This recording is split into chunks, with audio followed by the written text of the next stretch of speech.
مولانا فضل الرحمان صاحب، تو آپ یہ سمجھتے ہیں کہ اس وقت جو کچھ جج صاحبان کہہ رہے ہیں کہ جب سے پاکستان بنا ہے تو سب لوگ یہاں پہ جھوٹ بولتے رہے، غلط بیانی کرتے رہے، اور اب وقت آ گیا ہے کہ ہم سچ بولیں، تو اگر پاکستان میں آئین کی بالادستی قائم ہو جائے تو ہمارے بہت سے مسائل حل ہو سکتے ہیں؟ دیکھیے، یہ باتیں جو ہیں جب عملی ہوں گی، جب ان کے اثرات ہم تک پہنچیں گے،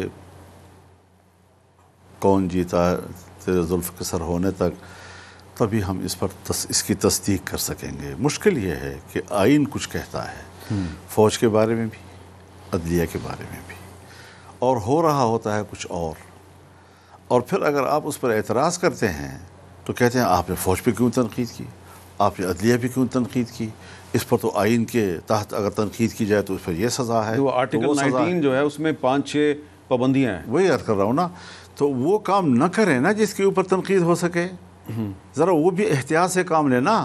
وہ انہی دفعات کا سہارا لے کر ہمارے ساتھ جو کرے، عوام کے ساتھ جو کرے، سیاسی پارٹیوں کے ساتھ، ان کے رہنماؤں کے ساتھ جو کرے، ان کو کھلی اجازت، اور اگر آپ اس کی کارکردگی پر اعتراض کرتے ہیں تو کہتے ہیں جی آپ تو آئین کی خلاف ورزی کر رہے ہیں، تو ہماری توہین کر رہے ہیں۔ کوئی توہین نہیں ہوتی حضرت، لیکن ایک اوپن جو پولیٹیکل ایک سوسائٹی ہے ہماری، اس میں اگر اس قسم کی چیزیں سامنے آئیں گی تو پھر تو ظاہرہ تنقید ہوگی۔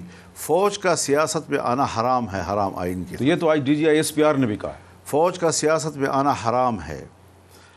پھر اس کے باوجود فل سیاست وہ کرتی ہے، تمام سیاست پہ قبضہ کر لیتی ہے، تمام سیاسی فیصلے وہ کرتی ہے، قانون سازی تک میں مداخلت کرتی ہے۔ فوج نہیں کرتی، خفیہ ایجنسیاں کرتی ہیں، ان کے ذریعے سے آتی ہیں تاکہ ہمارا بھرم جو ہے وہ رہے۔ پھر اس کے بعد آپ کہتے ہیں جی آپ اس پر تنقید نہ کریں۔ تو جب سیاست، یاد رکھیں، جب فوج سیاست میں آئے گی تو سیاست بھی فوج میں جائے گی، پھر گرا نہ کریں۔ نہیں لیکن مولانا صاحب پھر سیاستدان بھی تو 2019 میں آرمی ہاؤس میں جنرل باجوہ کے ساتھ ملاقات کرتے ہیں، اور اس کے بعد پھر اس سے پہلے 2019 میں بھی جنرل باجوہ سے ملاقات کرتے ہیں۔ تو اس میں میں آپ کی طرف اشارہ کر رہا ہوں، آپ بھی ملے، شہباز شریف صاحب بھی ملے، زرداری صاحب بھی ملے، تو آپ کیوں ملتے ہیں ان کو جا کے وہاں پہ؟ آپ ان کو یہ کیوں نہیں کہتے بھائی کہ آرٹیکل 243 کے تحت آپ وفاقی حکومت کے ماتحت ادارے ہیں، ہم سے ملاقات مت کرو؟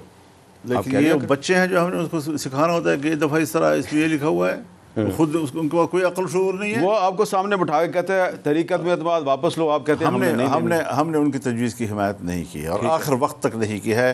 میں بھی تو سیاسی ایک پارٹی کا سربراہ ہوں، میں بھی تو وہاں پر پانی ہو سکتا تھا نا، میں وہاں کیوں ڈٹا اپنے موقف پہ؟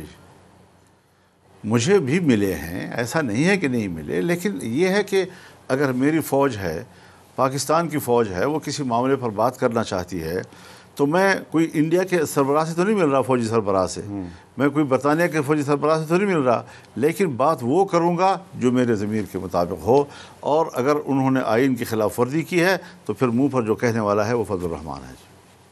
میرا خیال ہے کہ آپ نے بھی کی ہوگی بات، لیکن جو بات مولانا غفور حیدری صاحب نے کی تھی وہ آپ نہیں کر سکے۔ تھوڑی تفصیل بتائیں۔ ہمارا یہ ہے کہ ہماری جماعت کے اندر وحدت فکر ہے، وحدت جذبات بھی ہے۔ اچھا، انہوں نے جذباتی بات کی تھی؟ بس اب چھوڑے، وہ تو کچھ چیزیں ہوتی ہیں جو آپس کی ہوتی ہیں، تو اس پر ویسے مجھے آپ نے تو نہیں بتائی نا؟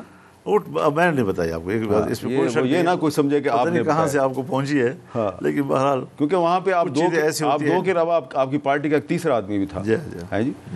تو بہرحال اگر میں نے یہ سوال اس لیے کیا ہے، شاید انہوں نے کہیں باہر کہی ہوگی، نہیں میں نے یہ بات اس لیے کی ہے کہ اگر آپ ایک طرف کہتے ہیں جی کہ ان کو سیاست میں مداخلت نہیں کرنی چاہیے، تو دوسری طرف اگر آپ ان کو مل کر غفور حیدری صاحب کے انداز میں اس کھن گرج کے ساتھ آپ ان کو کہیں کہ آپ غلط کر رہے ہیں تو شاید وہ رک جائیں۔ دیکھیے ایسا نہیں ہے، انہوں نے کچھ ذرا اپنے حدود سے نکل کر بات کی جس پر رد عمل تھا۔ ایسا نہیں تھا کہ ہماری طرف سے ایسی، ہمارے مزاج ہی نہیں ہے یہ کہ ہم ایک شخص سے بات چیت کر رہے ہوں۔ اور پھر دیکھیے حامد میاں صاحب، ایک بات ہے،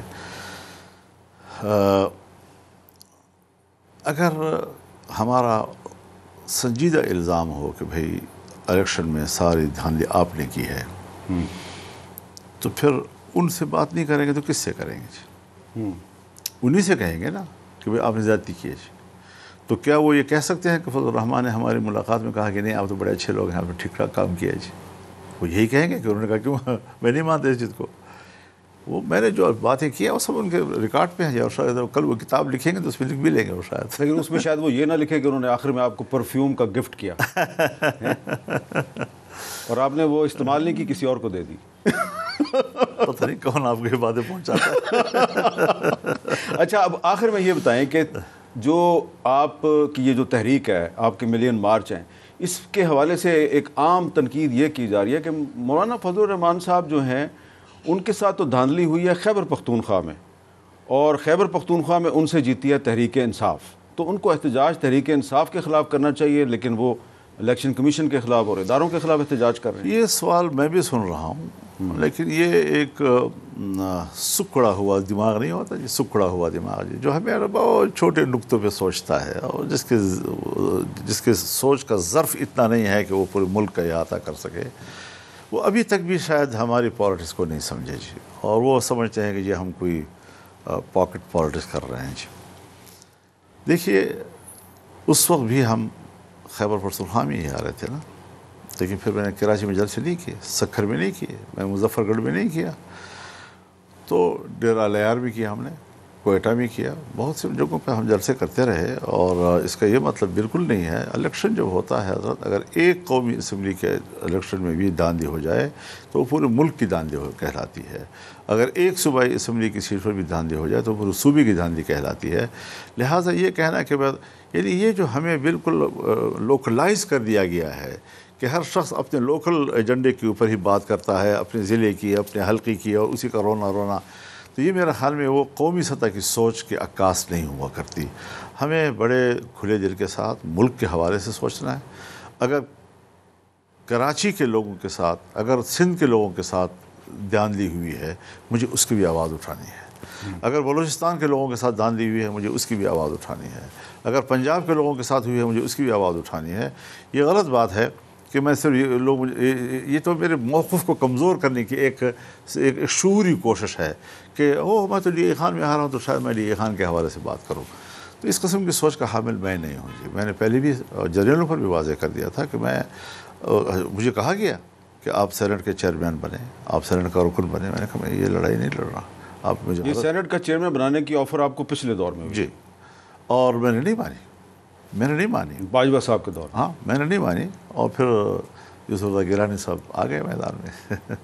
چلیں، یوسف رضا گیلانی صاحب کے چیئرمین سینٹ بننے میں تو آپ بھی بڑے خوش ہیں ابھی.